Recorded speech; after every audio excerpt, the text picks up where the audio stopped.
দেখতে দেখতে আসলে 5টা দিন চলে গেল কুরবানিতে। এর মধ্যে তো আপনাদের সাথে কোনো ব্লগে শেয়ার করা হয়নি। আসলে অনেক বিজি ছিলাম, ব্লগ শেয়ার করতে পারিনি। এডিটিংয়ের একটা কাজ ছিল আসলে, সেজন্য।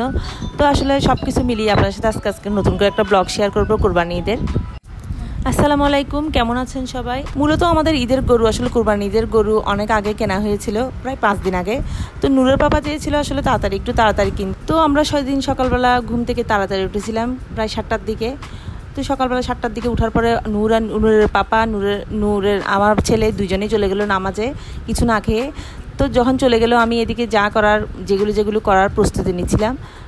তো নাস্তা পানি যেগুলো করার প্রস্তুতি নিচ্ছিলাম।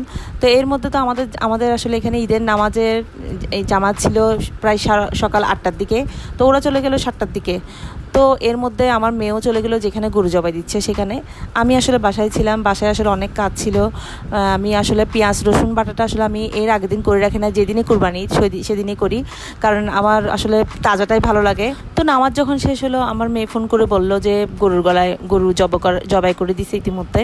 তো এর মধ্যে তো গরু জবাই করে দেওয়ার পর আসলে সবাই মুখে পানি দেয় অথবা মিষ্টি জাতীয় কিছু খায়। তো ওরাও খেয়ে নিল, আমি এদিকে খেয়ে নিলাম। তারপর যেগুলো কাজ করার আছে সব কাজ করে নিলাম।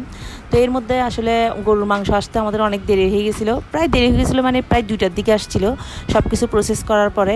নূরের পাপা ওখানে ছিল, আমরা যেখানে কুরবানি দিছি ওখানে আসলে আমার ছেলে নূর এবং নূরের পাপা ওরা ছিল। তো আনতে আসলে প্রায় 2টা-2:30টার দিকে হয়ে গেছিলো।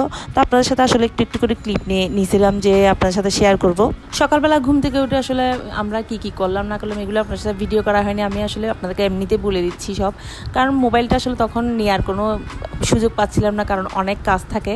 ওরা বাপ ছেলে চলে যায় নামাজে, তারপর অন্যান্য গুছগাছের কাজ থাকে। তো মূলত যেখানে আমাদের কুরবানি হয় ওখান থেকে আসলে গরুর মাংসটা আনতে দেরি হয়ে যায়। তো আমি তো বাসায় ছিলাম, ওরা আসছিল প্রায় 2:30টার দিকে, ইতিমধ্যে আপনাদেরকে বলেও ফেলছি। তো আনার পর আসলে সব কিছু ঠিকঠাক করে যাদেরকে দিতে হবে, যাদেরকে যেরকম নিয়ম কানুন সব কিছু ঠিক করে তো গরুর মাংসটা ফাইনালি বাসায় নিয়ে আসলো। তো আমি এর মধ্যে আসলে সব কিছু রেডি করে ফেললাম, রান্নাটা করে ফেললাম। এর মধ্যে আমি আসলে বাসায় টুকিটাকে আসলে অনেক কিছু রান্না করেছিলাম দুপুরে খাওয়ার জন্য। তো এগুলো আপনার সাথে শেয়ার করতে পারিনি, আসলে ভিডিও নিতে পারিনি, কারণ আমার মেয়ের হাতে মোবাইলটা ছিল। মোবাইলটা আসলে ওকে দিয়ে দিয়েছিলাম, কারণ ওখান থেকে কিছু ভিডিও আনার জন্য, যেখানে আমাদের গরু জবাই দিয়েছিল। তো আমি তো বাসায় ছিলাম, বাসার মধ্যে অনেক কাজ ছিল আমার। আসলে আমি ঘর গুছানো, তারপর আবার পেঁয়াজ রসুন কাটা। আমার তো হেল্পিং হ্যান্ড নাই, আমি নিজেই করি সব কাজ, নিজেই করতে পছন্দ করি।